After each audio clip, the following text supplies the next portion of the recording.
மேம்பாலம் வந்து இதில் போன பீரியடில் இருக்கும்போது நெல்பேட்டை டு அமளியாபுரம் வந்து ஒரு மேம்பாலம் வந்து ஒரு ஸ்கீம் ஓப்பன் பண்ணாங்க. அதுக்கான தொடக்க விழாங்க எல்லாமே பண்ணாங்க. ஆனால் அது ஏன் இன்னும் அதை செயல்படுத்தாமல் இருக்காங்கன்னு தெரியல. அதை செயல்படுத்திட்டாலே மதுரைக்குள்ள ஒரு 50% வந்து டிராஃபிக் குறையிறதுக்கான வாய்ப்பு அதிகமாக இருக்குது. அதை வந்து இந்த அரசாங்கம் துரிதமாக செய்கிறதுக்கான வழியை செஞ்சு கொடுங்க. சின்னக்கடல் டு பெரியார் பாலம், இன்னொன்று கீழவாசல்ல இருந்து வில்லாபுரம் வர பாலம், ஆத்து ரோட்ல ராஜாமீன் பாலம், ரயில்வே பாலத்துக்கு பாலம் கட்டணும், அது இல்லாம இருக்கு.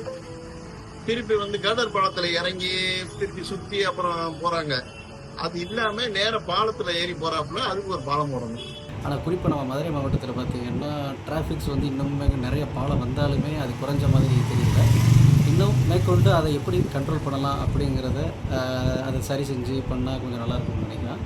மதுரையில் போக்குவரத்து நெரிசலை வந்து குறைச்சி வேறு வழித்தடங்கள் மற்றும் போக்குவரத்து நெரிசலை குறைக்கலாம். மதுரையை சுற்றி உள்ள டிராஃபிக், இங்கே உள்ள டிராஃபிக்கள் பார்த்தீங்கன்னு வச்சுக்கோங்க, சிட்டிக்குள்ளே ஒரு டயத்துக்குள்ளே வந்து போகணுன்றது ரொம்ப முடியாத இதாக இருக்குது. ஆனால் அந்த ஒன் வே இந்த மாதிரிலாம் சரியான முறையில் பராமரித்து அதாவது அதுக்கான வழிமுறைகளை செஞ்சு கொடுத்தீங்கன்னா அந்த டிராஃபிக்கை கொஞ்சம் குறைக்கலாம். மதுரை ஸ்மார்ட் சிட்டி போன ஆட்சி காலத்திலே உலகறிந்த விஷயம். மதுரை ஸ்மார்ட் சிட்டியிலே பல குளறுபடிகள் நடந்துள்ளன. அதில் முக்கியமாக மதுரை மீனாட்சி அம்மன் கோயிலை சுற்றி உள்ள பால சாக்கடைகளும் குடிநீர் வசதிகளும் மிகவும் மோசமாக உள்ளது. இந்த பால சாக்கடை வசதியை சரி செய்து கொடுத்தும் இந்த முல்லை பெரியார் கூட்டு குடிநீர் திட்டத்தினை சரியான முறையில் மக்களுக்கு பயன்படக்கூடிய வகையிலே குடிநீர் கிடைப்பதற்கு ஏற்பாடு செய்ய வேண்டும். மதுரை ஃபுல்லாகவுமே வந்து ப்ராப்பராக மழைநீர் வடிகால் சரியாக அமைக்கணும், அது முக்கியமான வேண்டுகோள். கோயிலுக்கு வர்ற வண்டிகள் பார்க்கிங் வசதி இல்லாம இருக்கு, அதுக்கு தெற்கு மாடல்ல பார்க்கிங் வசதி.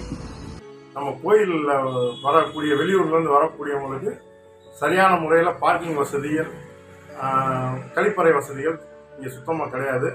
கோயிலுக்கு வர்ற பக்தர்களுக்கு பாத்ரூம் வசதி இல்லாம இருக்கு, அந்த வசதியும் சரி பண்ணி அவங்களுக்கு வர்ற மக்கள் பூரா நல்ல முறையில தரிசனம் பண்ணிட்டு போறாப்புல ஏற்பாடு பண்ணுவாங்க.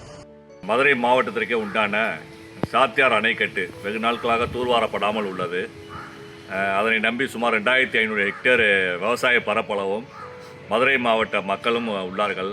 ஆகவே நமது தாவேக அரசு இந்த பட்ஜெட் கூட்டத்தொடரிலே அந்த அணையினை தூர்வாரி முறையாக தண்ணீர் நிரப்புவதற்கு ஆவணம் செய்ய வேண்டும். ஒன்று. இன்னொன்று வந்து பார்த்தீங்கன்னா வைகை ஆறு, அந்த வைகை ஆறு இப்போ ரொம்ப சீர்கேட்டில் இருக்குது. மழைநீர் வடிகால் போடணும்னா அதுக்கு ப்ராப்பராக வைகை ஆறை வந்து சுத்தம் பண்ணணும், அதில் நிலத்தடி நீரை உயர்த்தணும், அதுக்கு வந்து வைகை ஆறை வந்து தூர்வாரணும். இதை விட முக்கியமானது மேகதாதுல அணை கட்டுறதுக்கு அங்கே தீர்மானம் போட்டாங்க. இந்த நம்ம அரசு என்ன பண்ணணும்னா அங்கே வந்து அணை கட்ட விடாமல் என்ன செய்யணும், இதை செய்யணும். நீட் தேர்வை வந்துட்டு ரத்து செய்யலாம், கோச்சிங் சென்டர் தான் பயனடைஞ்சிக்கிட்டு இருக்காங்க. நீட் கோச்சிங் சென்டருக்கு எல்லாரும் போக முடியல.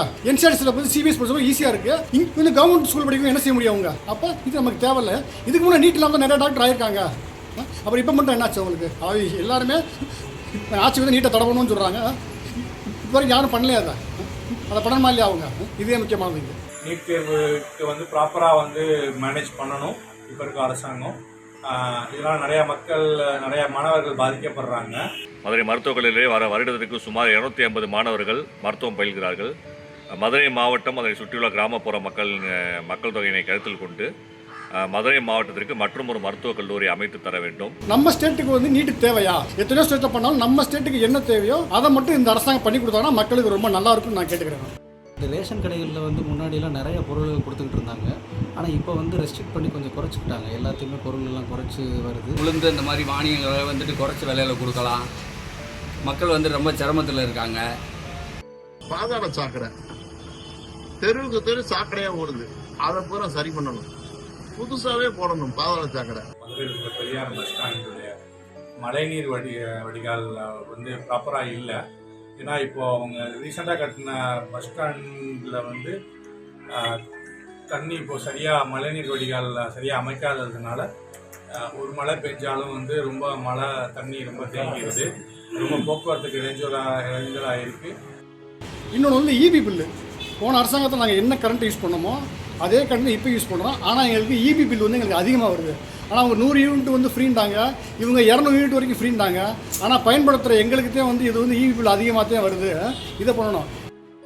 போன ஆட்சியிலே மதுரை மாவட்டத்துக்கு உண்டான மெட்ரோ ட்ரெயின் திட்டத்தை மதுரை மக்கள் தொகையை கணக்கில் எடுத்து அதை நிராகரித்தார்கள். தென் தமிழகத்திலே அதிகமாக வளர்ந்துடக்கூடிய மதுரை மாவட்டத்திற்கு மெட்ரோ ட்ரெயின் திட்டம் மிகவும் அத்தியாவசியமான ஒன்றாக உள்ளது. ஆகவே நமது தாவேக அரசு இந்த மெட்ரோ ட்ரெயின் திட்டத்தையும் கருத்தில் கொண்டு அதனையும் நமது இந்த பட்ஜெட் கூட்டத்தொடரிலே ஒரு திட்டத்தை தயார் செய்து மத்திய அரசின் ஒப்புதலோடு அதை நிறைவேற்றுவதற்கு ஆவணம் செய்ய வேண்டும். சவுத்துல தமிழ்நாட்டில் மதுரை பெரிய சிட்டி, மெட்ரோ ரயில் அவசியம் வேண்டும். அதனால வந்து பஸ்ல தொங்கிட்டு போறவங்க எல்லாம் ட்ரெயின்ல போறாப்புல இருக்கும். தமிழ்நாடு மதுரை நல்ல வளர்ச்சி அடையும். வளர்ச்சி கொஞ்சம் கம்மியா இருக்கு. டாஸ்மாக் பிரச்சனைகள், தனிமனித ஒழுக்கம், அப்புறம் இன்னொன்று பார்த்தீங்கன்னா பெண்கள் பாதுகாப்பு, இது ரெண்டுக்குமே முக்கிய காரணமாக இருக்கிறது வந்து டாஸ்மாகை வந்து ஒழிக்கணும். அதுக்கு முன்னாடி வந்து பார்த்தீங்கன்னா அதோட நேரத்தை வந்து குறைக்கணும். ப்ளஸ் பெண்களுடைய பாதுகாப்புக்கு வந்து முன்னுரிமை கொடுக்கணும் இந்த அரசாங்கம்.